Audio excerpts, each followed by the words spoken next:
bênção através da sua palavra, por meio de seus profetas. Nós somos um pequenino rebanho, todavia a presença do Senhor está conosco. Moisés disse para Deus: o que nos diferencia de outros povos é que o Senhor anda conosco. Se a presença do Senhor não estiver conosco, nós somos iguais a qualquer outro povo de Deus. Portanto, nós somos diferenciados porque nós temos a presença do Senhor. E porque nós temos a presença do Senhor, é porque nós estamos sobre uma base de unidade do povo de Deus. Essa base representa todos os filhos de Deus, sem qualquer viés de divisão, e nós podemos receber a palavra de Deus e transmiti-la a todos os filhos de Deus. Portanto, o Senhor tem nos dado a sua palavra profética, e por meio da palavra profética nós podemos caminhar.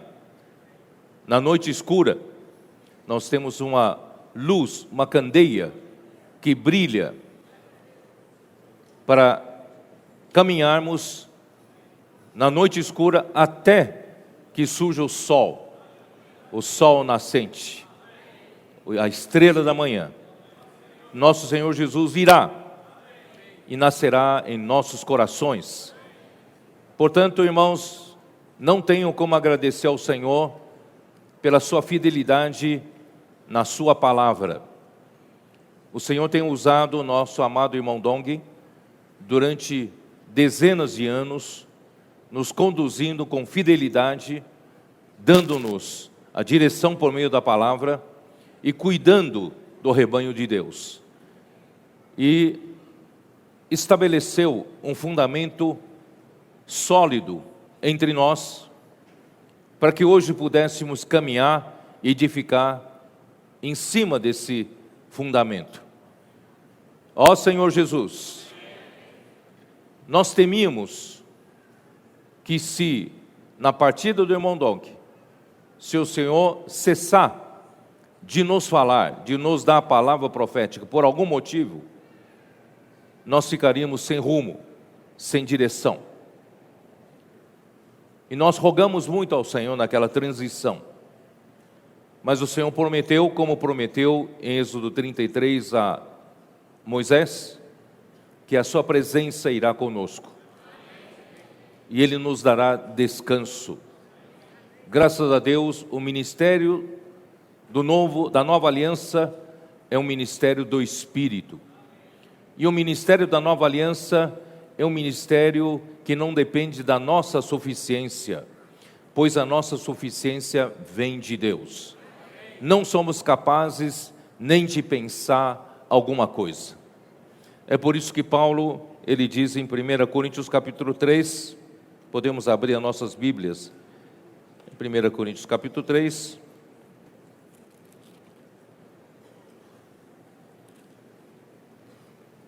ele diz, versículo 5, quem é Apolo e quem é Paulo? Servos por meio de quem crestes, e isto conforme o Senhor concedeu a cada um. Eu plantei, Apolo regou, mas o crescimento vem de Deus. De modo que nem o que planta é alguma coisa, nem o que rega, mas Deus que dá o crescimento. Ora, o que planta e o que rega são um, e cada um receberá o seu galardão, segundo o seu próprio trabalho. Mas o que importa mesmo é que de Deus somos cooperadores, lavoura de Deus, edifício de Deus sois vós. Portanto, irmãos, não exalte nenhum dos servos do Senhor excessivamente, porque é Deus quem faz tudo. Nós somos apenas canais para que Deus possa executar o seu trabalho. E Deus executa o seu trabalho por meio da palavra que Ele dá aos seus profetas. E a própria palavra realiza a obra de Deus. Isso está em João, podemos abrir também as nossas Bíblias no livro de João, capítulo 6,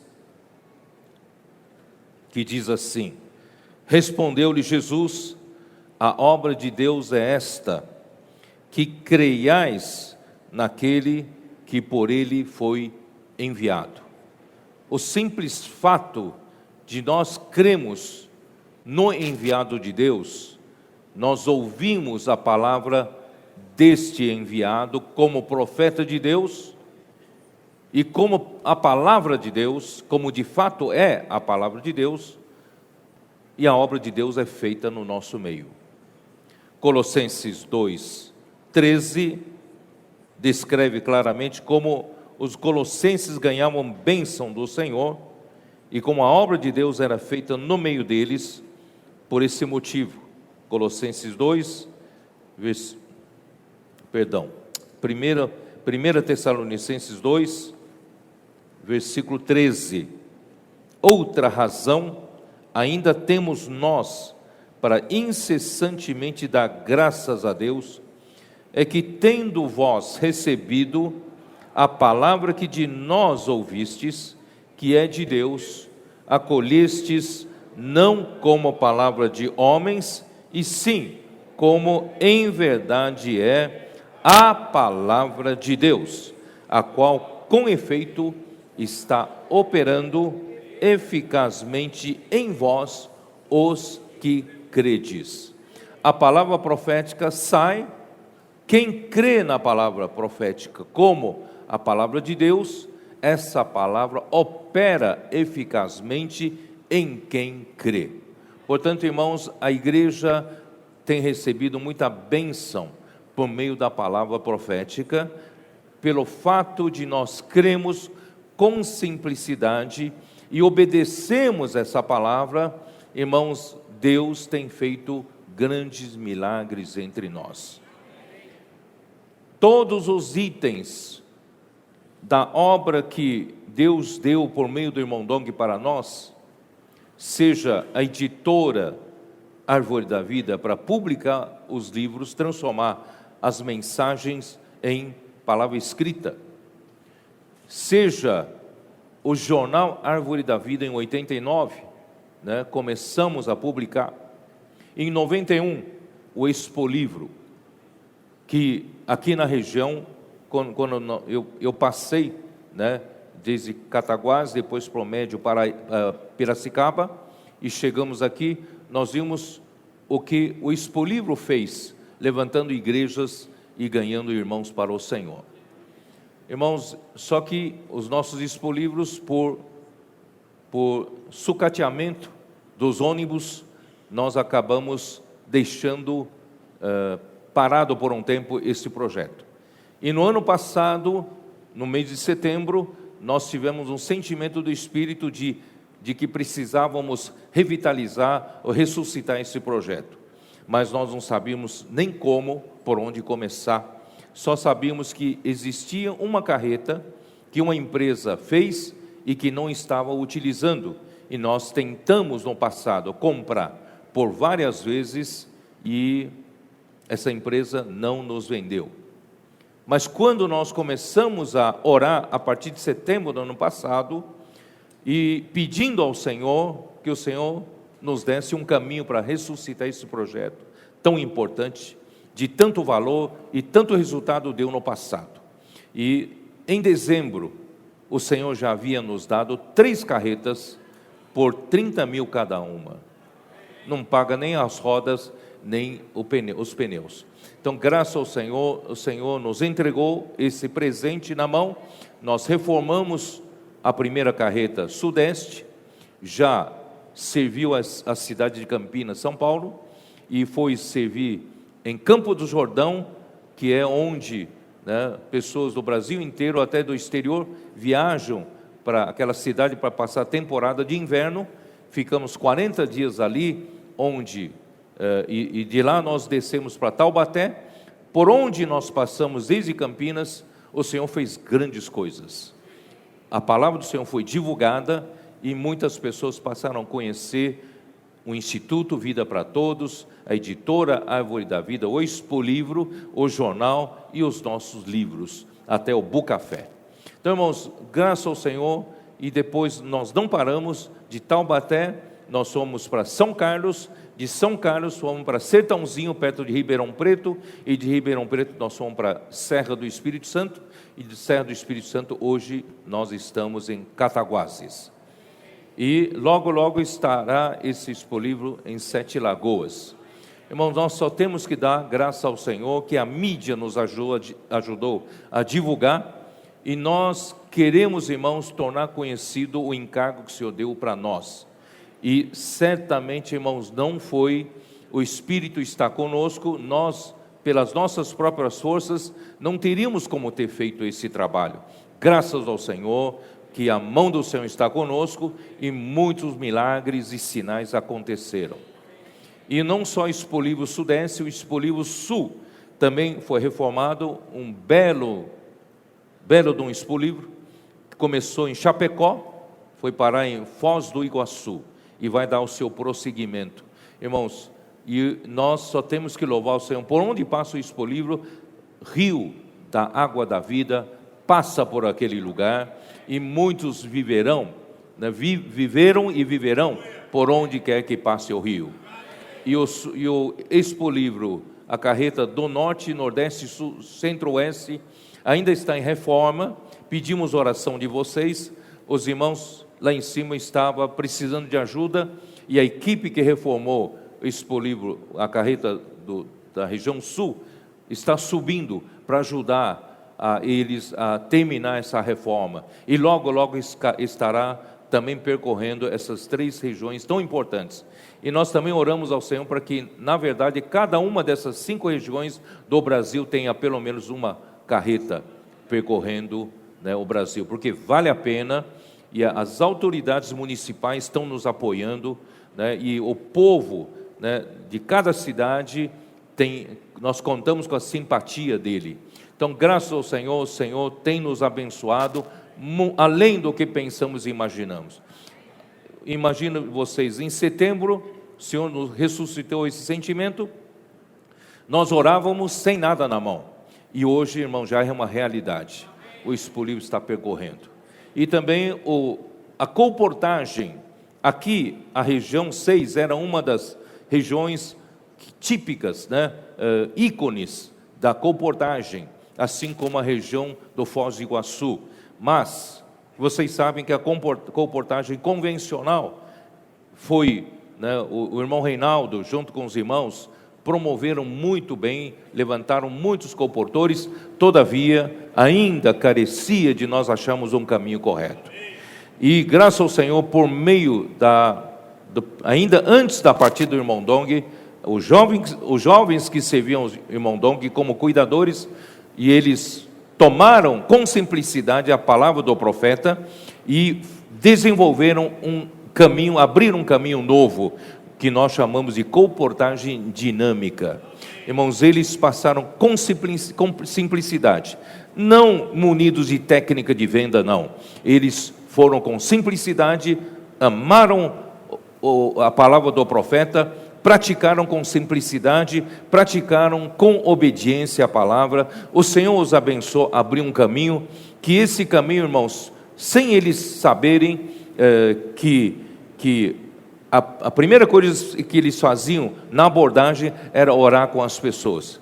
E nós tomamos essa questão de orar com as pessoas, e a igreja em Niterói logo confeccionou várias camisas com os dizeres: posso orar por você? E isso se espalhou pelo Brasil todo, e pela América do Sul toda, e todas as igrejas, todos os irmãos das igrejas estão tendo essa experiência maravilhosa. Eu não vou falar ainda disso, vou falar ainda da colportagem. A colportagem dinâmica, com essa abordagem, irmãos, abriu novos campos. E cada um dessa equipe, né, que começou como cuidadores do irmão Dong, que abriram esse caminho da comportagem dinâmica, eles já estavam alcançando um nível de cada um. Eles formaram uma equipe de 5 pessoas com líder. Cada um da equipe estava distribuindo, passando 50 livros por dia por pessoa. Irmão, isso revolucionou. Os comportores dinâmicos não conseguiam passar isso em um mês. Irmãos, graças ao Senhor, o Senhor nos abençoou. E vou dizer para vocês, na última conferência, eu falei para os irmãos nós temos pelo menos 25 equipes em todo o Brasil de comportores dinâmicos, equipe de 5, para nós podermos ter um nível de publicação, de impressão, não é?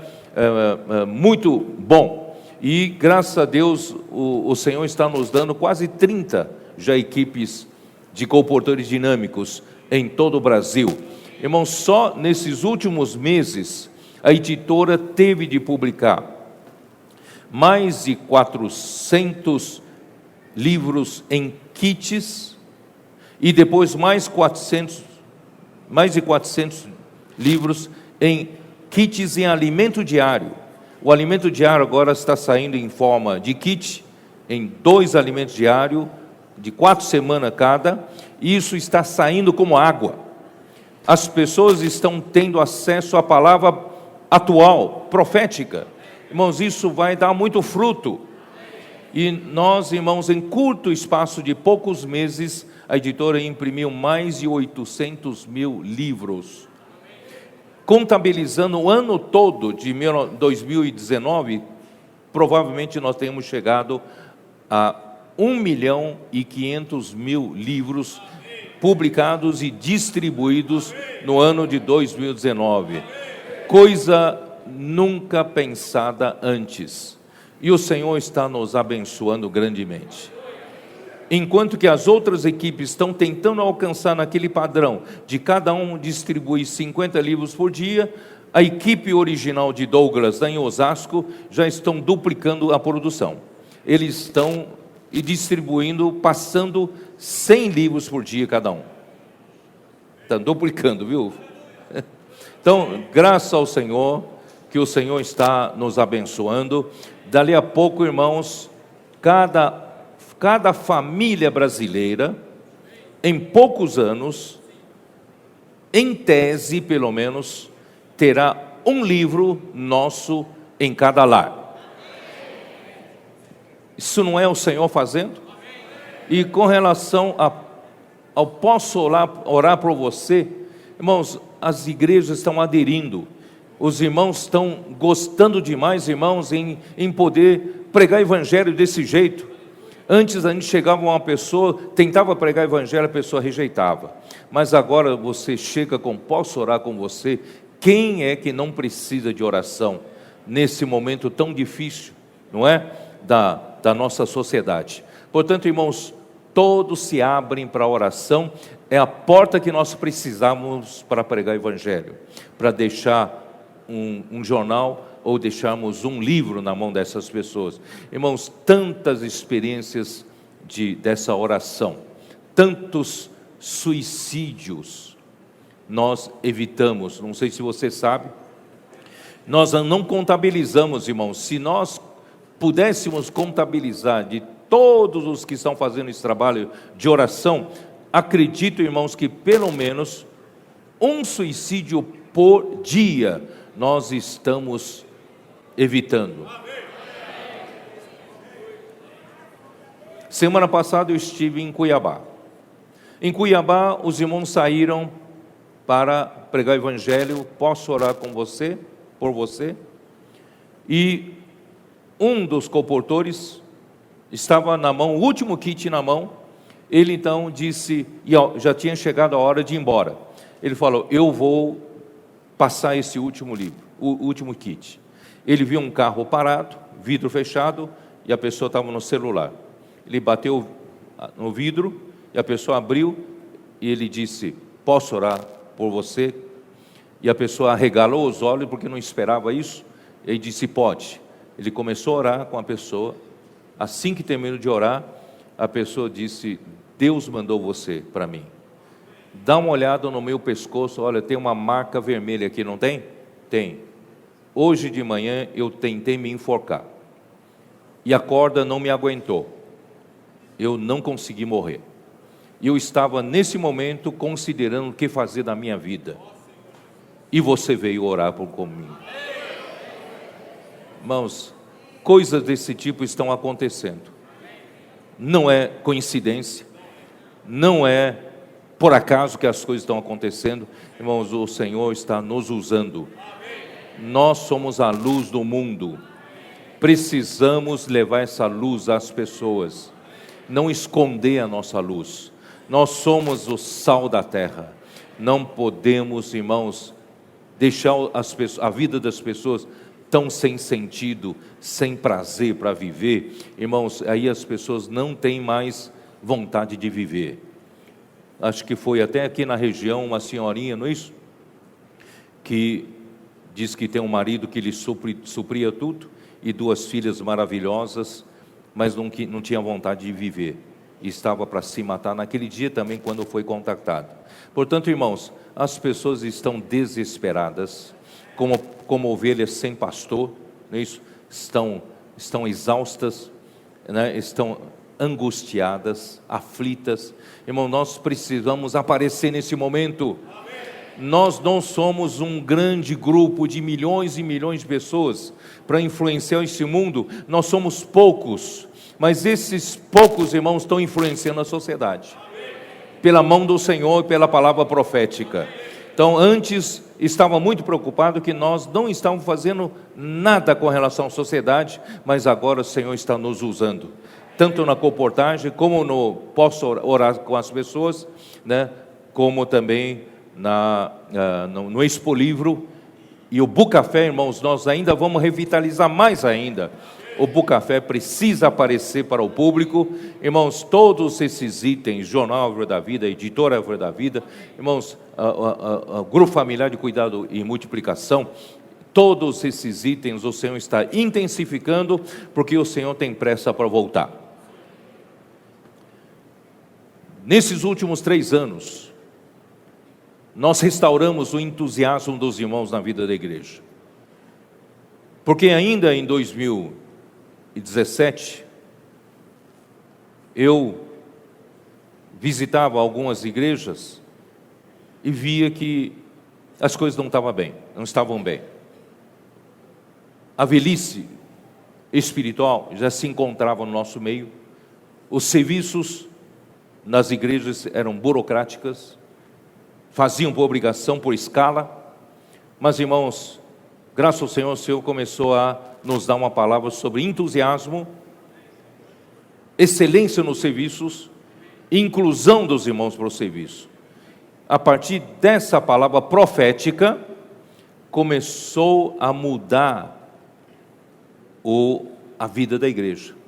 Várias igrejas começaram a restaurar sua paixão pelo Senhor, seu amor pela vida da igreja, né? Seu entusiasmo pela visão que ganhou do Senhor, da comissão que nós recebemos do Senhor. Irmão, não tem porquê a visão que recebemos e a comissão que recebemos nos deixar ainda apáticos.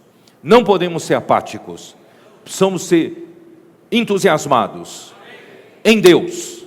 Precisamos ter paixão naquilo que nós fazemos, em Deus que nós servimos, a visão que Ele nos deu. Precisamos cada um aqui ser loucos pelo Senhor, enlouquecidos pela visão, enlouquecidos pela comissão. Ó Senhor Jesus! Aí então nós começamos a restaurar os serviços das igrejas. Não era meramente por obrigação, meramente um empurrando para o outro a fazer. Os irmãos começaram a abraçar, dar o melhor para o Senhor, não dar o pior para o Senhor. Não dá geladeira velha para local, para a igreja, não dá coisas velhas para a igreja, dá o melhor para o Senhor. Não dá o resto do seu tempo para o Senhor e a esmola do seu dinheiro para o Senhor. Não, você dá o melhor para o Senhor. O serviço com excelência começaram a surgir nas igrejas. Começamos, irmãos, a servir realmente com excelência e abrimos espaço para todos entrarem, A inclusão foi feita em todos os níveis. Eu acredito que ainda temos que fazer muito ainda, mas acredito que já chegamos a um nível muito bom comparado com antes. As irmãs foram incluídas, os jovens foram incluídos, não é isso? Todos os irmãos foram incluídos, abrimos espaço para que todos possam se sentirem úteis na casa do Senhor. E a partir disso, o Senhor começou a trabalhar em nós com a palavra de Filipenses. Irmãos, o Senhor preparou-nos uma humanidade perfeita, graças a Deus. Nós não temos a humanidade perfeita para viver a vida da igreja, para cumprir o propósito de Deus. Nós tínhamos muita dificuldade em relacionamentos, ou não tínhamos?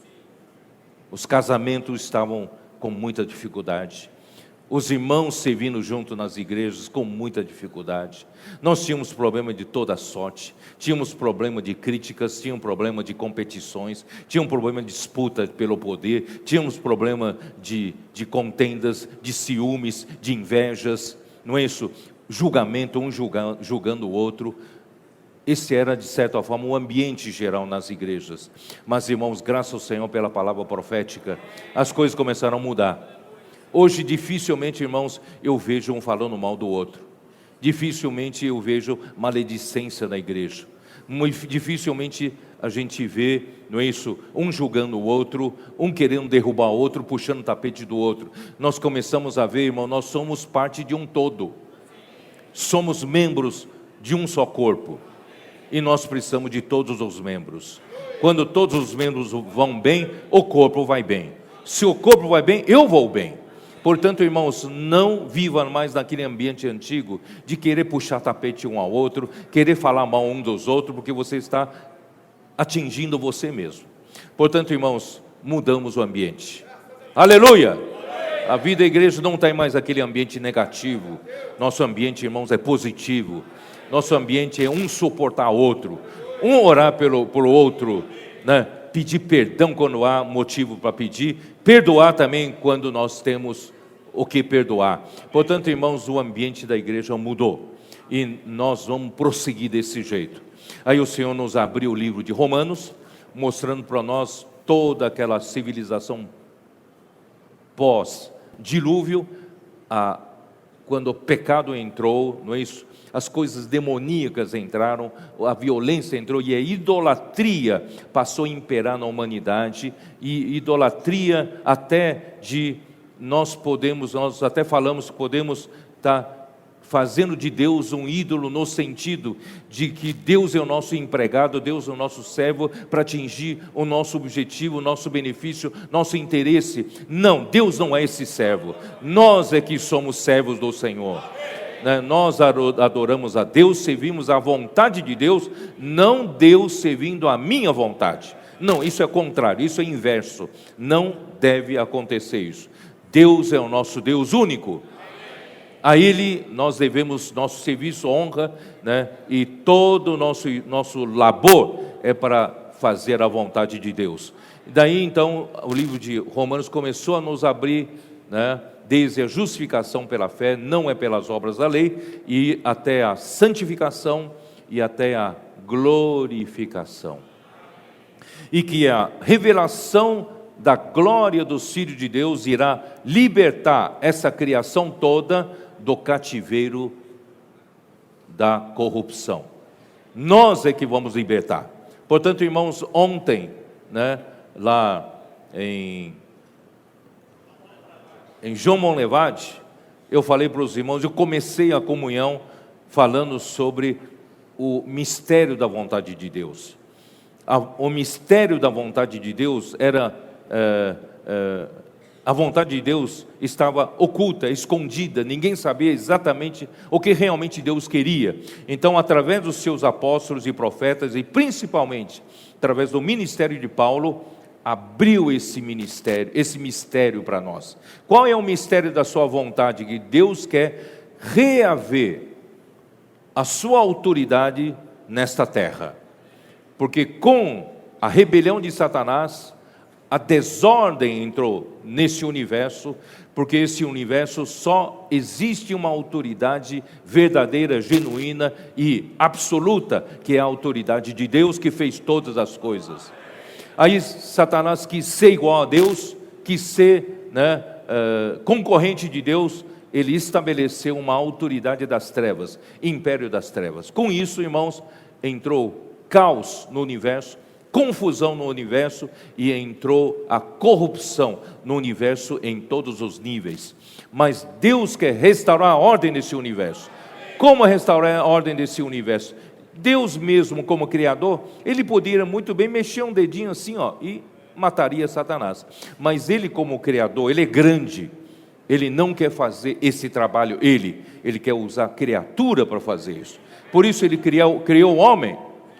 Essa missão de reaver o reino de Deus, para Deus novamente, e restabelecer a ordem no universo, irmãos, é da igreja, é do homem. Nós temos essa responsabilidade. Então Deus, mas como nós estávamos totalmente contaminados pelo pecado, também pela corrupção, Deus então teve que enviar o seu próprio Filho para ser um homem, para viver uma vida humana, para ser o primeiro a vencer e nos tirar do pecado. Ele realizou a redenção na sua morte de cruz, e ele viveu uma vida humana perfeita aqui na terra, sem defeitos. Ele viveu totalmente debaixo da autoridade de Deus, ele era um enviado de Deus. Irmãos, eu quero dizer para vocês, aproveitando para falar, um enviado de Deus não busca a sua própria glória. Um enviado de Deus não busca a sua própria vontade. Um enviado de Deus, irmãos, é muito simples. Ele só tem uma missão, é fazer o que quem o enviou, fazer o que ele quer, fazer a sua vontade, falar o que ele fala, não falar por sua conta própria. Isso, em nosso lugar hoje, nosso papel hoje, irmãos, temos que aprender com Jesus. Esse princípio de enviado de Deus, irmãos, é o mesmo.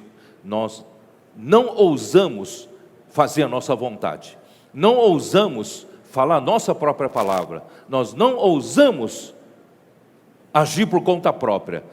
A nossa vida tem que agir como Jesus agiu, temor a Deus e deixar que Deus faça tudo por meio de nós. E dessa maneira ele venceu, e Deus o ressuscitou dentre os mortos. Poderia ter deixado na morte, mas Deus o ressuscitou dentre os mortos. Aleluia! E com a morte ele nos redimiu. E agora o propósito de Deus, irmãos, é nos encabeçar a igreja. Cristo seja o cabeça da igreja, para poder Deus usar Cristo e a igreja encabeçar todas as coisas. Portanto, irmãos, a nossa missão é muito grande. Como Deus vai fazer isso? Por isso que ontem lá, em João Monlevade, eu entrei no livro de João, Evangelho de João, capítulo 14. É por onde eu quero prosseguir. Não quero mais delongar, porque os irmãos estão esperando, os irmãos de João Monlevade vieram, vários deles esperando a continuação do que nós falamos ontem. Então vou dar uma continuação, senão eles vão ficar frustrados, Vão ter que ir à noite para Itaúna, que não estão a fim de ir para Itaúna não, Senhor Jesus, vamos abrir a nossa Bíblia em João. Mas antes, eu precisava mostrar para vocês que como é importante a questão do profeta. No Antigo Testamento, Moisés era o profeta, não era? Só que o homem sempre tem um conceito de que quando você fala assim, vamos ouvir a Deus, amém, vamos ouvir a Deus, mas tem sempre uma dificuldade de ouvir o homem quando este é interlocutor de Deus, porque o homem é homem, vive aqui entre nós, e você fica procurando suas falhas, assim como Moisés, se casou com uma mulher de Cush. Aparentemente você acha defeitos, ou você põe defeitos. E Miriam e Arão, que eram irmãos mais velhos de Moisés, começaram a reclamar: como é que você pode ser o nosso principal líder, né? E que você está cometendo um erro nesse casamento. Então, Moisés não falou nada, mas a intenção principal do coração de Miriam e Arão era duvidar do enviado de Deus, duvidar do profeta de Deus. Irmãos, quando Satanás coloca uma interrogação à palavra profética, a palavra de Deus deixa de atuar em você. Portanto, irmãos, não deixe Satanás colocar essa dúvida, porque se essa palavra é de Deus, essa palavra vai operar eficazmente em quem crê, tá? Então, em Deuteronômio 12, ó Senhor, os irmãos de vão levar, tem que esperar um pouquinho, tá? Deuteronômio 12, Números 12, isso, né? Números 12, no versículo 2, o que estava no coração da Miriam e de Arão era a questão de profetizar. Porventura tem falado o Senhor somente por Moisés? Não tem falado também por nós? E o Senhor o ouviu. Quer dizer, nós sempre, né, quando Jesus estava aqui na terra, ele era o enviado de Deus, e os judeus diziam: mas não está entre nós seus irmãos, a sua irmã não habita entre nós? Nós não conhecemos seus pais? Quer dizer, nós vemos com os olhos humanos, e não conseguimos crer na palavra do enviado de Deus, tá? Então esse é o problema. Então, portanto, irmãos, não veja com seus olhos da carne, olhe as coisas com os olhos do seu coração, com os olhos do Espírito.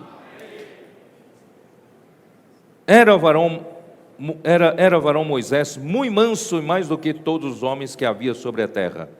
Logo o Senhor disse a Moisés e a Arão e a Miriam: vós três saí à tenda da congregação, e saíram eles três. Então o Senhor desceu da coluna de nuvem e se pôs à porta da tenda, depois chamou Arão e Miriam, e eles se apresentaram. Então disse: ouvi agora as minhas palavras, se entre vós há profeta, eu, o Senhor, em visão a ele me faço conhecer, ou falo com ele em sonhos. Não é assim com meu servo Moisés, que é fiel em toda a minha casa. Boca a boca falo com ele, claramente, não por enigmas, pois ele vê a forma do Senhor. Como, pois, não temestes falar contra o meu servo, contra Moisés? Irmãos, no Antigo Testamento, o profeta usado por Deus para conduzir o povo de Israel para sair do Egito, atravessar o Mar Vermelho e servir ao Senhor no deserto, irmãos, era Moisés. Quem não ouvisse a Moisés não estaria ouvindo o próprio Deus e não teria benção. De modo, irmãos, que toda a primeira geração que não creram na palavra de Deus por meio de Moisés caiu no deserto. Portanto, irmãos, não cometa o mesmo pecado de incredulidade que essa primeira geração cometeu. Nós queremos entrar na boa terra. Quem quer entrar na boa terra? Portanto, irmãos, se nós não cremos na palavra do Senhor por meio dos profetas, nós ainda vamos ficar dando voltas pelo deserto até que o último da velha geração, da primeira geração, caia no deserto. O Senhor vai continuar nos fazer dando volta. Irmãos, eu creio que chega de dar voltas. Chega de ficar naquele velho ambiente. Graças ao Senhor, nós já temos o ambiente de uma nova geração. Essa nova geração está disposta a pagar o preço que for para entrar na boa terra de Canaã. É por isso, irmãos, que eu tenho falado que nós estamos na reta final. Essa reta final significa o quê? Significa não vamos dar mais nenhuma volta pelo deserto. Parar com aquele negócio de competir um com o outro, não é isso? Parar de competir, quem é melhor, quem é pior, quem tem poder na igreja, quem não tem poder na igreja, não é? Quem tem defeito, quem não tem defeito, apontar defeito do outro. Irmão, chega, acabou, vamos passar para essa reta final. O que é a reta final? Vamos seguir Josué entrar na borda de Canaã. Quando Deus, através de Josué, deu uma palavra profética, como é que nós vamos como nós vamos derrotar a cidade, conquistar a cidade de Jericó? Dá voltas. Irmãos, eles creram.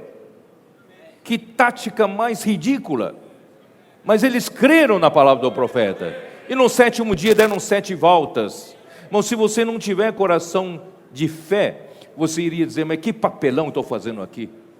Né, caminhando, dando volta. Mas quando eles gritaram, as trombetas tocaram, irmãos, os muros ruíram. E eles conquistaram a cidade de Jericó. Irmãos, os muros de Jericó estão ruindo na nossa presença. Estão ou não estão ruindo?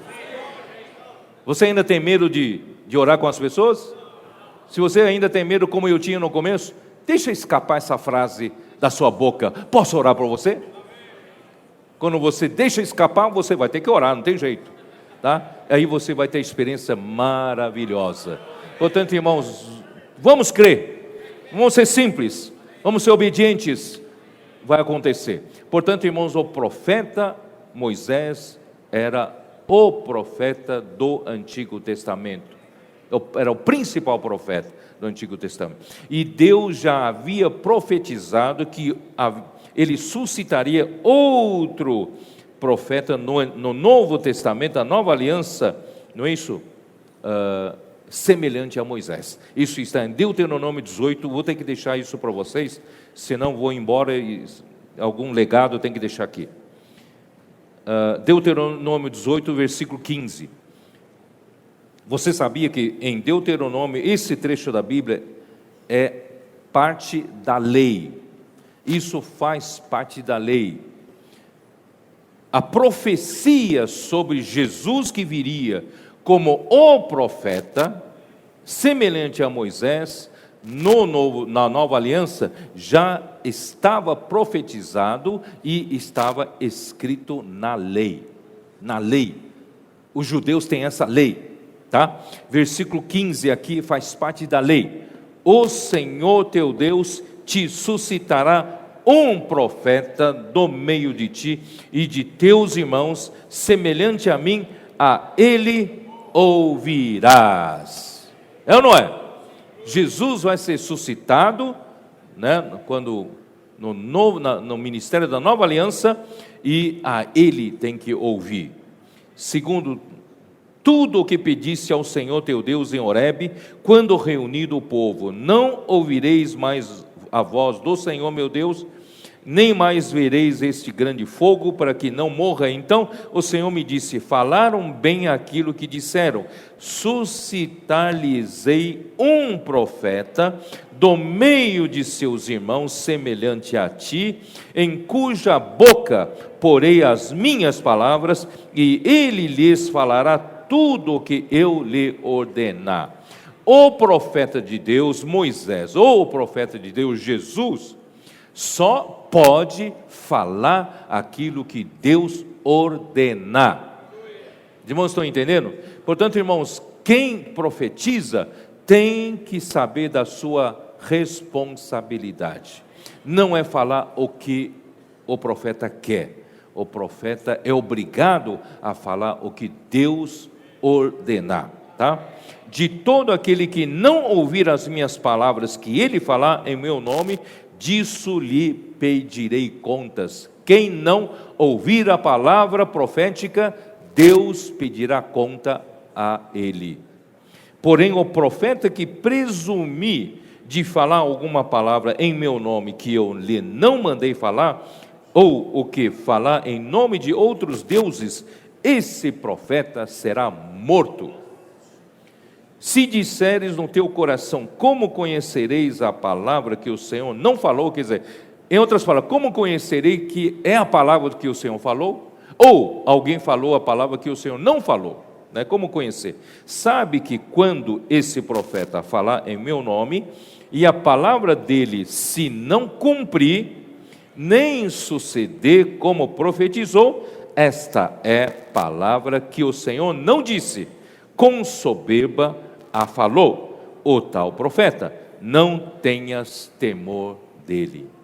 Por isso que Jesus explicou em João 5 aos judeus que estavam com muita dificuldade em crer que Jesus era um enviado de Deus e que Jesus era o profeta de Deus. E eles questionaram o Senhor, como pode ser se ele curou um paralítico no sábado?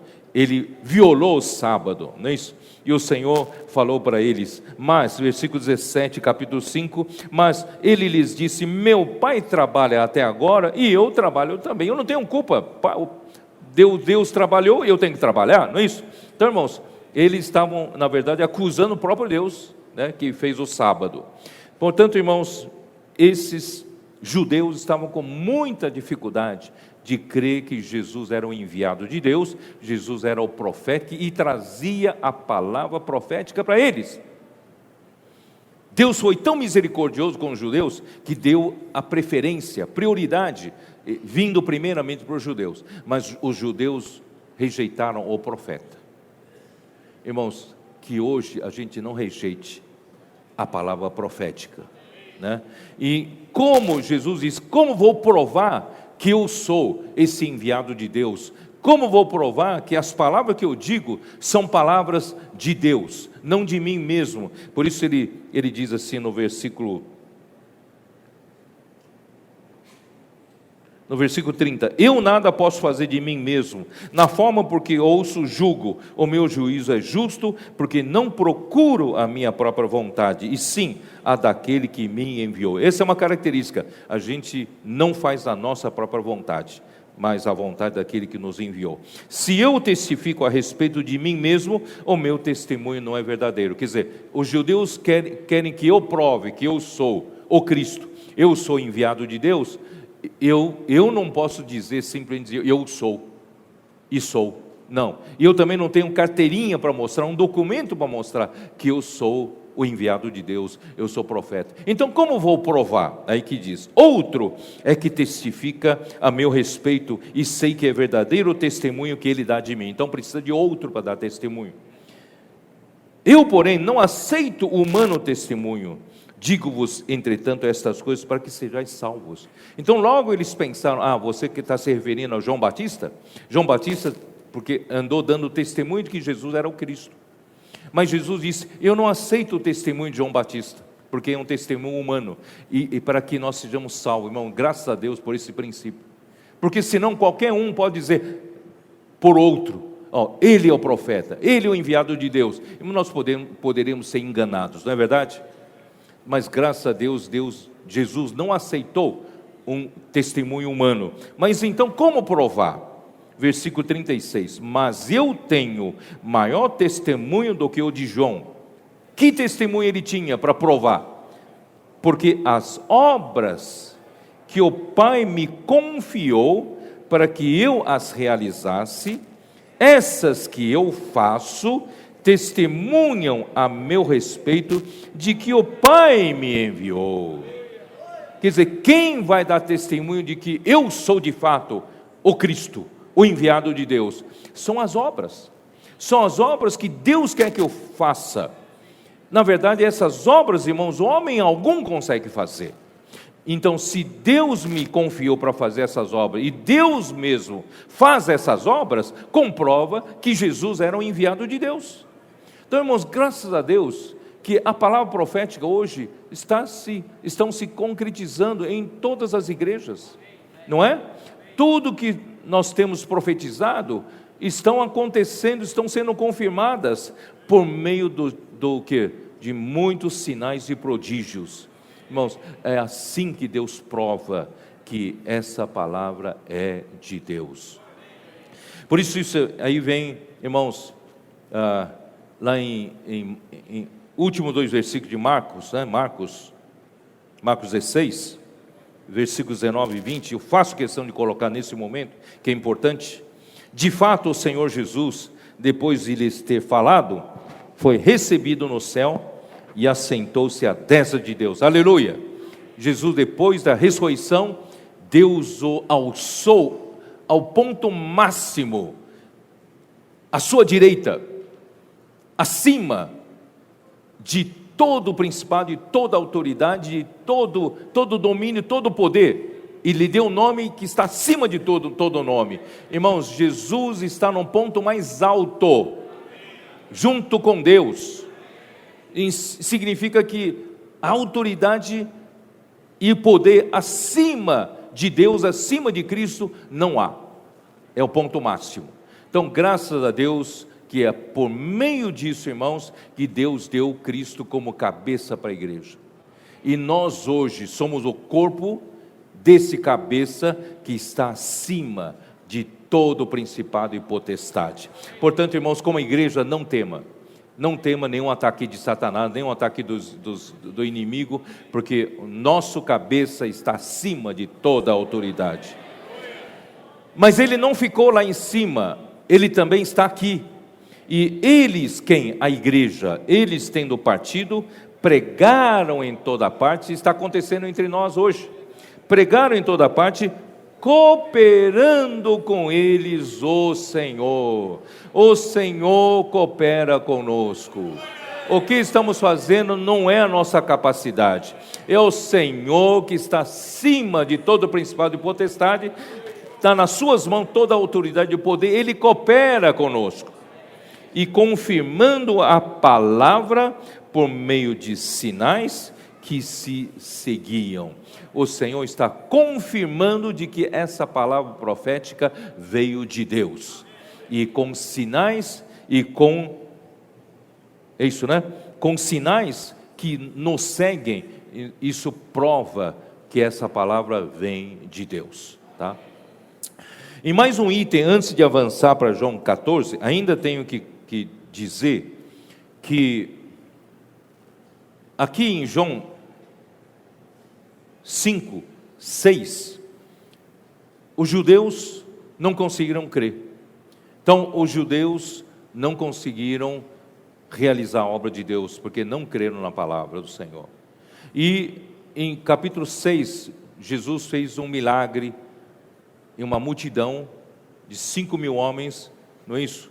Viram o Senhor multiplicar os poucos 5 pães e 2 peixes, deu para fartar aquela multidão, ainda sobraram 12 cestos cheios.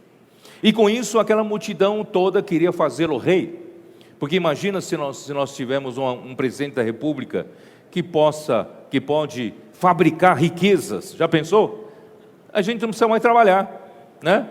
Os cidadãos brasileiros não precisam mais trabalhar a partir de hoje, porque o presidente consegue fabricar riquezas, ouro, prata, né, todo tipo de riquezas. Então o dinheiro vai entrar na sua conta sem trabalhar. Irmãos, queriam fazer Jesus rei. Jesus então foi embora. Aí quando acharam com muita dificuldade Jesus, e Jesus disse: vocês correm atrás de mim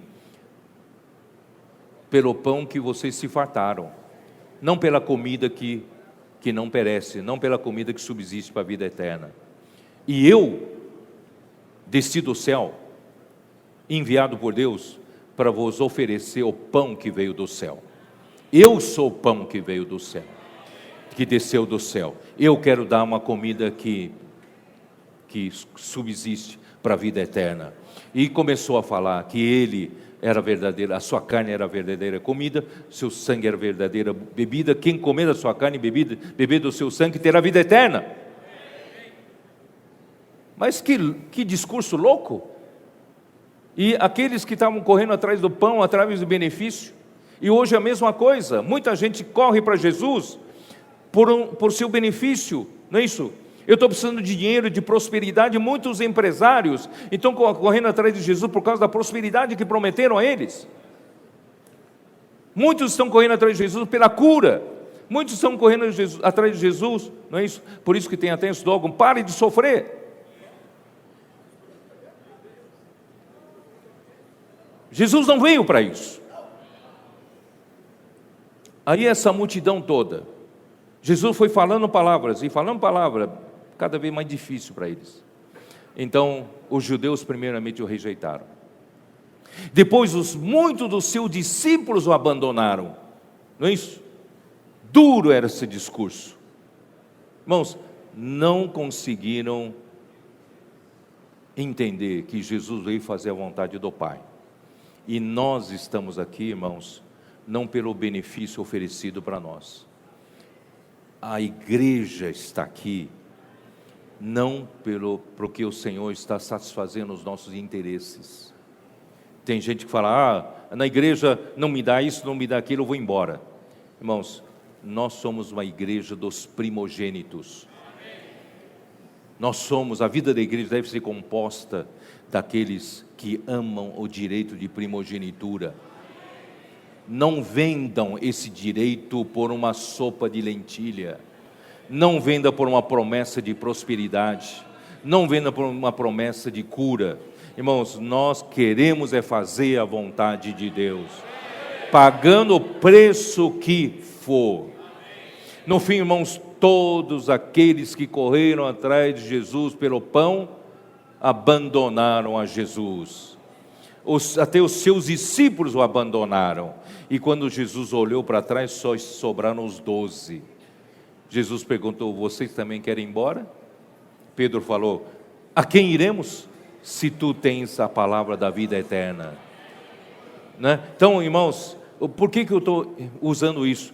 Eu quero dizer para vocês que a vida da igreja, embora nós estejamos numa base que inclui todos os filhos de Deus, a nossa abrangência, irmãos, é de todo cristianismo, não cristianismo, todos os filhos de Deus, não é isso?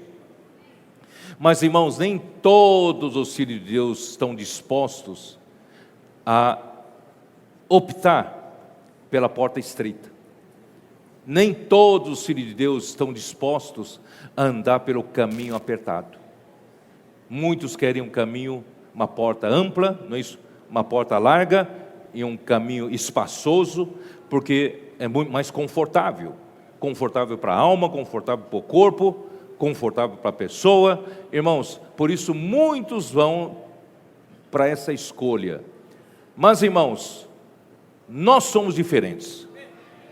Embora na nossa base inclua todos os filhos de Deus, mas quem está disposto a viver a vida da igreja tem que pagar o preço.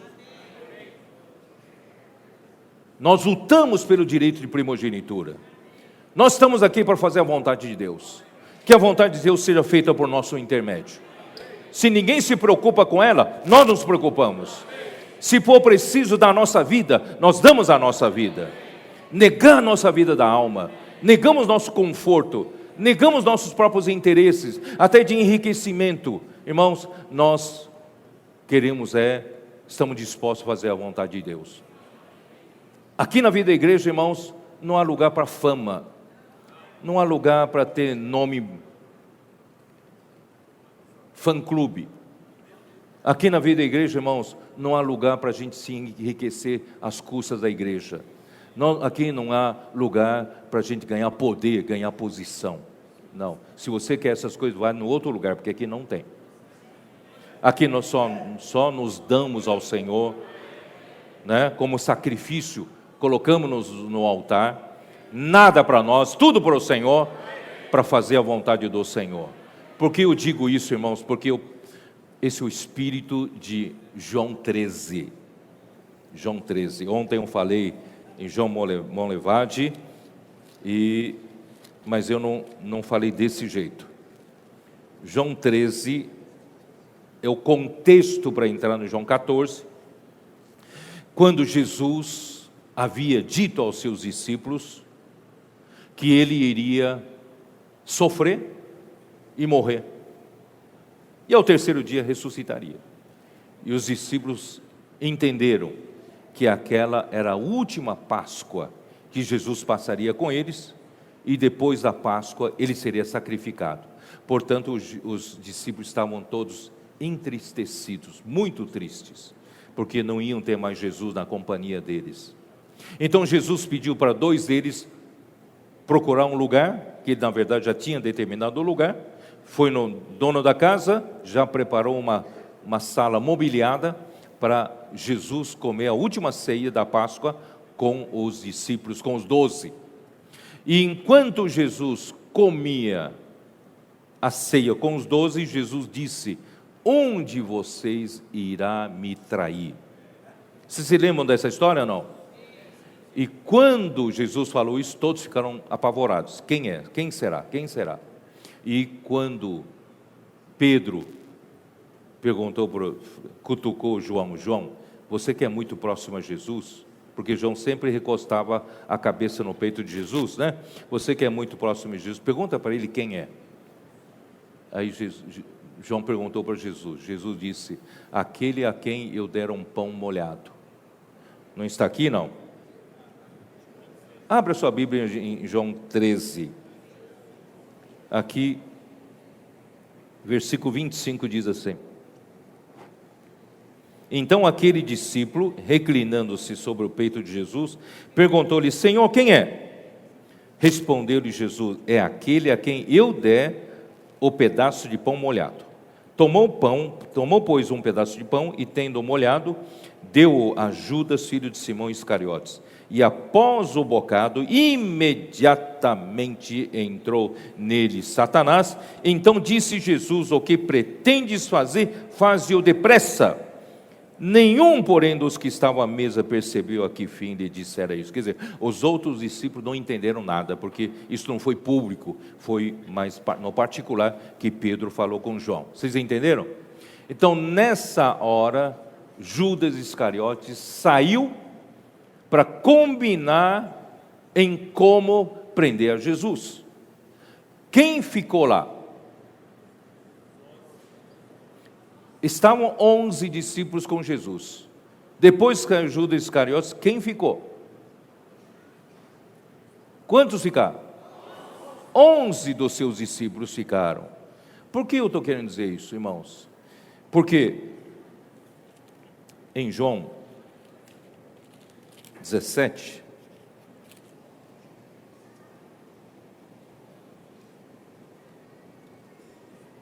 é isso, né?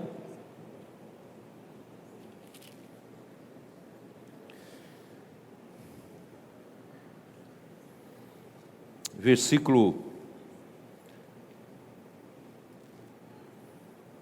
vou ser obrigado a ler um pouco mais.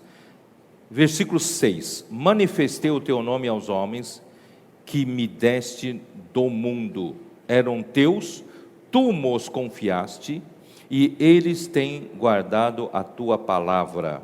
Agora eles reconhecem que todas as coisas que me tens dado provêm de ti, porque eu lhes tenho transmitido as palavras que me deste, e eles as receberam e verdadeiramente conheceram que saí de ti, e creram que tu me enviaste.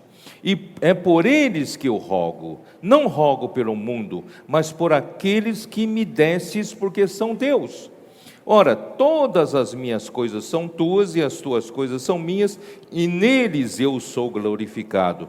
Já não estou no mundo, mas eles continuam no mundo, ao passo que eu vou para junto de ti. Pai Santo, guarda-os em teu nome, que me deste, para que eles sejam um, assim como nós. Quando eu estava com eles, guardava-os no teu nome, que me deste, e protegi-os, e nenhum deles se perdeu, exceto o filho da perdição, para que se cumprisse a Escritura. Irmão, não sei se vocês entenderam, eu estava procurando saber quem são esses homens que Jesus dizia para o Pai que foi dado a ele, e que ele cuidou deles, até, não deixou perder nenhum, exceto o filho da perdição. Irmãos, ele estava se referindo aos 12. Vocês estão me entendendo? Estava se referindo aos 12, que dos 12, um já estava determinado a trair Jesus, é o filho da perdição. Em outras palavras, irmãos, Jesus estava preparando os 11. Os 11. E quando Judas Iscariotes saiu, em João 13, Jesus então abriu o seu coração para falar com os 11. Os 11, irmãos, eram os que mereciam sua intimidade, mereciam ele abrir o coração, mostrar a sua vontade. Ele não podia falar com qualquer um, ele tinha que falar somente com aqueles que estavam interessados em fazer a vontade do Pai. Não sei se vocês estão me entendendo agora. Essas palavras que eu vou dizer agora, não é para a multidão. Essa palavra não é para os que estão vivendo a vida da igreja, não, oba, oba, oba. Essa palavra é para os que realmente levam a sério a nossa visão e comissão. Nós estamos aqui para gerar o filho varão. Nós estamos aqui para preparar o deserto. Não estamos aqui porque, como Maria que vai com as outras, certo? Porque os outros vieram e eu vim, não. Ainda que veio assim no começo. Mas, irmãos, você precisa saber que você precisa fazer a parte dessas pessoas que Jesus conta com você. Então, a vida da igreja pode não ser, tem a base de inclusão de todos os filhos de Deus, mas os que vivem a vida da igreja podem não ser numerosos. Mas, irmãos, nós queremos ser no princípio desses 11. Vocês estão me entendendo? Na sua igreja, você precisa fazer com que aqueles ainda estão meio alheios à vontade de Deus, você precisa trabalhar para que eles sejam parte desses 11.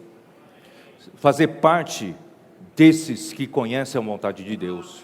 Então, a vida da igreja, irmãos, tem essa missão: gerar o filho varão. E a nossa responsabilidade é fazer com que a maior parte dos que hoje vivem a vida da igreja e viverão a vida da igreja até a volta do Senhor, irmãos, sejam arrebatados como filho varão. Se você não estiver disposto a pagar esse preço, fica à beira. Mas, irmãos, eu quero crer que a grande maioria entre nós, o Senhor está abrindo o seu coração para nós, abrindo essas palavras proféticas que jamais abriu para ninguém, porque o Senhor quer nos tirar de dar voltas pelo deserto. Deus quer nos levar nessa reta final, atravessando Jericó. Já derrubamos o muro de Jericó, vamos avançar, vamos atravessar o rio Jordão, vamos entrar na boa terra de Canaã. E a boa terra de Canaã, irmãos, são os 1000 anos que nos esperam como galardão, reinar com Cristo durante 1000 anos. Hoje não queremos nada do Senhor para nosso próprio benefício, nós não exigimos nada do Senhor, mas naquele dia eu quero exigir o galardão. Vocês não entendem? Hoje aqui, irmãos, nada para nós. Nosso caminho é cruz, cruz e cruz, não é? Sem fama, sem poder, sem nada para nós. Mas naquele dia, Senhor, eu quero reinar contigo. Eu quero o galardão. Portanto, irmãos, vocês fazem parte dessa intimidade do Senhor.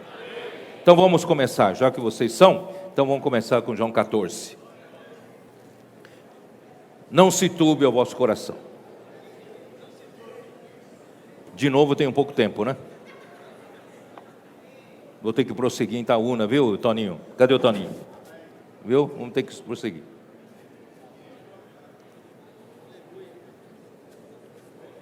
Não se turbe o vosso coração. Credes em Deus, crede também em mim. Não fiquem atemorizados, não fiquem perturbados, não fiquem tristes, porque a minha ida vai realizar uma grande coisa para vocês. Se eu não for, a vontade de Deus não se cumprirá. Eu vou, e vai ser uma coisa espetacular para vocês. Na casa de meu pai há muitas moradas. Se assim não fora, eu vou-lhe teria dito, Vou, pois, preparar-vos lugar. Irmãos, aí surgiu uma maneira de alguns interpretarem que Jesus está preparando casas no céu para nós, construindo algumas mansões celestiais, né? E que está caprichando, como Israel, né? Israel está demorando para acabar, né? Esse local, né? Esse salão, esse auditório, porque está caprichando, né? Ainda falta tratamento acústico, né? Ainda falta o forro, ar-condicionado, então Jesus está demorando porque ainda falta alguma coisa. Mas não, irmãos, primeiro, não é nenhuma mansão celestial que Jesus está preparando, é muito melhor do que isso. Em segundo lugar, irmãos, muitos acham que a volta do Senhor é na sua segunda vinda. Aqui não se refere à sua segunda vinda de Cristo, se refere à volta, à ida como morte e ressurreição, e a volta como Espírito, tá? Então, Jesus ia morrer, na verdade ia preparar lugar para esses 11 discípulos que representam a vida da igreja. Vai nos preparar lugar. Que lugar? E quando eu for e vos preparar lugar, voltarei e vos receberei para mim mesmo. Portanto, irmão, não é nenhuma mansão celestial. A sua ida pela morte, pela crucificação e a sua ressurreição por Deus, e ele voltaria. E voltaria como? Voltaria para vos receber para mim mesmo. Mas como voltaria? Vamos lá para versículo 16. E eu rogarei ao Pai, e Ele vos dará outro Consolador, a fim de que esteja para sempre convosco. Olha só o primeiro benefício. Se eu não for permanecer entre vocês, eu, Jesus em carne, eu só posso permanecer fora de vocês por um tempo, não é? Mas se eu for, eu posso peço ao Pai enviar outro Consolador, e esse outro Consolador pode ficar para sempre com vocês. Olha só o primeiro benefício, né? E esse outro Consolador, a palavra Consolador em grego é parakletos, é advogado ou aquele que defende os interesses do homem, aquele que fala pelo homem, porque ele é homem, aquele que entende o homem, aquele que intercede pelo homem. Irmãos, graças a Deus, irmãos, quando Jesus foi, através da morte e ressurreição, ele foi recebido para dentro do Pai, e hoje nós temos um homem, Jesus, dentro do Pai, que fala por nós, que defende a nossa causa, ele nos entende como homem, aleluia. Então, irmãos, esse é o outro Consolador. E quem é esse outro Consolador? Versículo seguinte: o Espírito da verdade. Então, o outro Consolador é o próprio Espírito da verdade. E por que o Espírito da verdade, irmãos? Porque neste universo só Deus é a verdade. Porque antes de Deus criar todas as coisas, aqui só existia Deus. É ou não é? Na eternidade passada só existia Deus. Todas as coisas vieram à luz quando Deus criou. Então tudo saiu de Deus. Quem é a única realidade nesse universo? Quem é a única verdade nesse universo? É Deus. A sua criação, no máximo, a sua sombra. É ou não é? Mas a realidade é Deus. Então, irmãos, quando Jesus for, ele vai mandar o outro Consolador. Esse outro Consolador é o Espírito da verdade. Vai trazer o próprio Deus como a verdade para o homem. Nós, homens sem Deus, irmãos, somos vazios. Paulo fala que os gentios andam na vaidade dos seus próprios pensamentos. Nossos pensamentos são vazios. Mesmo que o Flamengo tenha ganhado, irmãos, é vazio. É ou não é? O que você ganhou com isso? Atlético ganhou ontem, não? O Galo? Cruzeiro perdeu de 4-1. Do Santos. E o santista também não ganhando mais nada com isso. É vaidade de vaidade, é ou não é? Sem Deus a nossa vida é vã. Por isso tem gente querendo se matar um dia atrás do outro, porque não vê sentido viver nessa vida vã.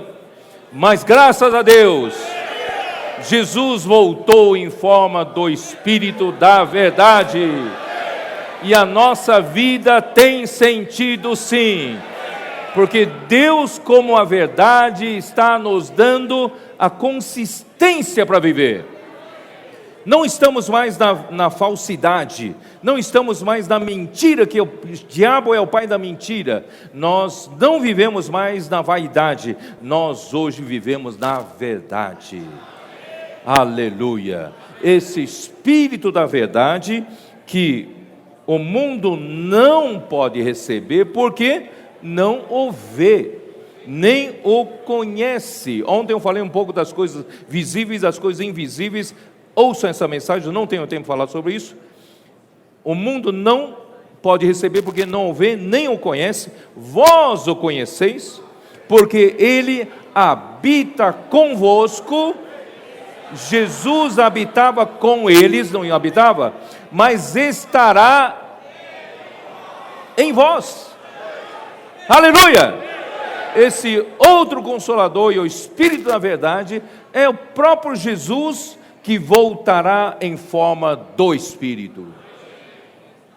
Amém? Hoje está dentro de nós não só o Espírito Santo, porque muitos, quando eu falo isso, vieram discutir comigo, então não existiu o Espírito Santo? Não, o Espírito Santo sempre existiu, não é isso? Desde a eternidade passada, vai existir até a eternidade futura. Mas, irmãos, o Espírito ainda não existia. Isto é, essa experiência da morte e ressurreição, de Jesus, homem, ser introduzido para dentro de Deus, essa experiência não estava no Espírito Santo ainda. Mas quando Jesus passar por tudo isso, sua morte e ressurreição, todas essas experiências serão incluídas no Espírito Santo. Você não concorda comigo? Tá bom, vou ter que abrir um versículo para você. João 7. João 7. Eu sei que tem alguém aí que está em dúvida. Vamos lá. João 7. Os irmãos João Molevado vão ter que esperar mais um pouco. João 7, 37 a 39. No último dia, o grande dia da festa, levantou-se Jesus e exclamou: se alguém tem sede, venha a mim e beba. Quem crer em mim, como diz a Escritura, do seu interior fluirão rios de água viva. Irmãos, é muito bonito falar assim, mas quem estava escutando Jesus falar dessa maneira, imagina se você fosse um dos judeus, ouvisse Jesus falar: quem é esse homem que está falando que crê nele e do seu interior fluirão rios de água viva? O que é isso? O que é isso? Não estavam entendendo nada, é ou não é? Então João explicou no versículo 39, isto ele disse com respeito ao Espírito que haviam de receber os que nele crescem, pois o Espírito até aquele momento não fora dado, porque Jesus não havia sido ainda glorificado. Vocês entenderam? Então era necessário Jesus ir e Deus ressuscitar e voltar como o Espírito, e entraria em nós, irmãos, para todo aquele que crê, se tornaria rios de água viva dentro de nós. Amém? Vamos avançar, senão eles vão ficar preocupados aqui. Vamos lá. Portanto, irmãos, eu não continuei aqui, né? Versículo 3, eu parei no meio. E quando eu for, vos preparar lugar, voltarei e vos receberei para mim mesmo. Quando eu me tornar o Espírito que dá vida, sou capaz de receber vocês. E eu vou entrar em vocês, vou receber vocês. Mas receber vocês para onde? Para o lugar que eu vou preparar. Que lugar é esse que Jesus ia preparar? Para que onde eu estou, estejais vós também. Qual é o lugar que Jesus queria levar os 11? Queria levar os seus discípulos? Ele queria levar para o Pai. Jesus estava no Pai. Nenhum homem pode ir para o Pai. Não tem nem como ir, não tem um caminho para ir. Muito menos chegar próximo do Pai. Nosso Pai é santo, nosso Pai é justo, nosso Pai é puro, não é isso? Nosso Pai é um Pai de unidade. Nós aqui, homens, irmãos, cheios de problemas, imundos, não somos puros, não somos santos, não é isso? Nós temos só divisão entre nós, né? Não temos amor entre nós, e Deus é amor. Como é que nós vamos ser recebidos para dentro de Deus? Só um homem foi digno de ser recebido primeiramente por Deus Santo. Esse homem é Jesus. Só que esse homem Jesus estava no Pai, e a intenção dele de morrer, ressuscitar e voltar em forma do Espírito da verdade, é para levar os seus discípulos também para o Pai. Irmão, primeiro eu quero dizer para você, que coisa, que privilégio, que honra. Os anjos vivem todo o tempo servindo a Deus, nesse exato momento. São milhares e milhares, para não dizer milhões de anjos ali, servindo a Deus e servindo a nós. Poucos são os que podem servir perto de Deus, perto do trono de Deus. Somente os querubins, como era aquele arcanjo, querubim da guarda, ele podia estar perto do trono de Deus.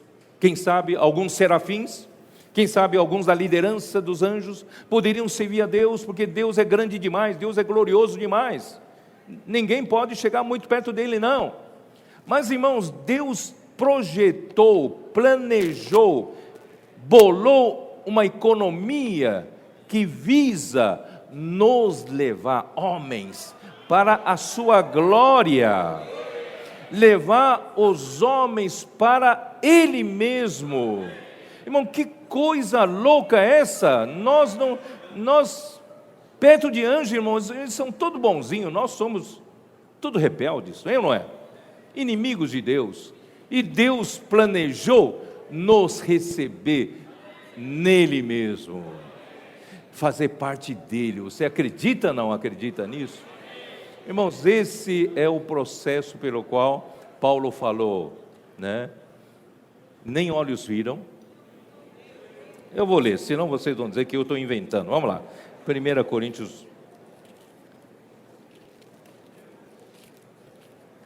Ó Senhor Jesus, 1 Coríntios 2, versículo 7. Não, onde está? 9. Mas como está escrito, nem olhos viram, nem ouvidos ouviram, nem jamais penetrou em coração humano o que Deus tem preparado para aqueles que o amam. Primeiramente para os 11, primeiramente para a vida da igreja, se você estiver levando a sério, primeiramente para a igreja dos primogênitos, a igreja dos escolhidos, dos eleitos de Deus. Muitos são chamados, mas poucos os escolhidos. Irmão, se você estiver disposto a pagar esse preço na vida da igreja, fazendo a vontade de Deus, irmão, você vai fazer parte disso antes dos outros. No fim, todos os crentes irão fazer parte disso. Mas, irmãos, antes, durante o milênio, somente os vencedores terão esse privilégio de antecipar o que será por toda a eternidade. Nós, então, representaremos a igreja, mas a igreja, os vencedores, representarão a igreja. E depois do milênio, todos passando pelo 1000 anos de ranger de dentes, trevas exteriores, também amadureceram, e junto conosco vão se somar, e por toda a eternidade vão fazer parte disso. Vocês estão acreditando nisso ou não? Vocês creem nisso?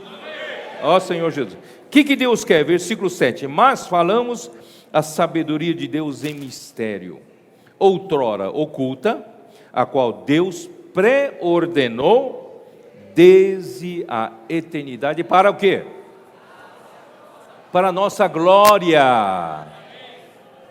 A nenhum anjo ele planejou levar para dentro da sua glória. Vive na esfera da sua glória, mas não para ser recebido dentro da sua glória, dentro de si. E nós, irmãos, Deus não só nos chamou, Deus nos santificou, nos transformou, conformou, e Deus está nos glorificando. Eu vou terminar então com João 17, para os irmãos não voltarem frustrados. João 17, versículo 1. Tendo Jesus falado estas palavras, levantou os olhos ao céu e disse: Pai, é chegada a hora, glorifica teu Filho, para que o Filho te glorifique a ti. Irmãos, aqui são duas coisas. Uma é o Pai glorificando o Filho, e depois o Filho glorificando o Pai. Eu vou definir isso, tá? Assim como lhe conferiste autoridade sobre toda a carne, a fim de que ele conceda a vida eterna a todos os que lhe deste, e a vida eterna é esta, que te conheçam a ti, o único Deus verdadeiro, e a Jesus Cristo, a quem enviaste. Agora eu vou definir no versículo 4, que significa Jesus glorificar o Pai. Em outras palavras, é o mesmo princípio. Como o homem pode glorificar a Deus, como você pode glorificar a Deus. Essa é a definição no versículo 4. Eu te glorifiquei na terra. Como? Porque eu gritei: glória a Deus, glória a Deus, glória a Deus. Não, não é só falar. Eu te glorifiquei na terra, consumando a obra que me confiaste para fazer. Irmãos, a igreja tem uma missão. Nós temos uma missão. E cada um de nós, Deus deu uma parte dessa missão. E se nós fizermos o que Deus nos confiou para fazer, estaremos glorificando a Deus. Vocês estão entendendo? O homem glorifica a Deus executando o que Deus lhe confiou para fazer. Então não adianta só gritar de boca glória a Deus. Quando você realiza a obra de Deus, você vai, e se você gritar glória a Deus, vai se completar. É melhor ainda. Então, homem glorifica a Deus fazendo a obra que Deus confiou para fazer. Agora, versículo 5 é o contrário. Versículo 5 é Deus glorificando o Filho. Só que lembra-se que esse Filho agora não é só filho de Deus, esse Filho é o filho do homem também. É homem, tá? E agora, glorifica-me, ó Pai. Jesus estava pedindo para o Pai, nessa hora solene, de lembrar de glorificar o Filho, glorificá-lo. Aí vou fazer a seguinte pergunta: por que Jesus estava pedindo para o Pai glorificá-lo, se ele, como filho, já estava desde a eternidade passada na glória do Pai? Vocês estão me entendendo? Jesus não era filho de Deus? Ele não estava já na glória de Deus? Por que Jesus nessa hora rogava ao Pai: Pai, glorifica o teu filho? Por quê? Por quê? O segredo, o estalo de dedos é o quê? É que Jesus agora tinha humanidade. Como Deus, ele estava na glória do Pai. Mas agora, como homem, ele precisa pedir para Deus aceitá-lo, aceitar o homem, não é? Irmão, isso aqui é um grande momento. E vou continuar lendo. E agora glorifica o meu Pai contigo mesmo. Isso mostra que a glória é o próprio Deus. glorifica-me, ó Pai, contigo mesmo, com a glória que eu tive junto de ti, antes que houvesse o mundo. Antes que houvesse o mundo, o Filho estava na glória do Pai, é ou não é? E o Filho era glorificado com o próprio Pai, porque a glória é o Pai. Mas agora, o Filho estava voltando para o Pai com outro elemento. Esse outro elemento é a humanidade. Então ele passou por todo o processo da encarnação, viver humano, a morte e ressurreição, e agora ele roga ao Pai, glorifica este homem Jesus, receba este homem Jesus para dentro do Pai. Irmãos, essa é a definição da glorificação. A definição da glorificação não é entrar numa luz gloriosa. A definição da glorificação é de nós sermos inseridos em Deus, sermos acolhidos por Deus, sermos o quê? Sermos admitidos para dentro de Deus. Então esse homem Jesus precisava ser admitido pelo próprio Deus, que é a glória. Então o processo de glorificação é um processo em que nós somos inseridos pouco a pouco para dentro de Deus. Isso muda completamente a sua cabeça com relação à glorificação, é ou não é? E uma vez que Jesus como homem foi recebido para dentro do Pai, irmãos, abriu precedente para o homem. Não havia homem nenhum em Deus, mas agora, irmãos, há um homem em Deus. Há ou não há um homem em Deus? O Filho foi glorificado como homem em Deus, para abrir a porta para todos os homens.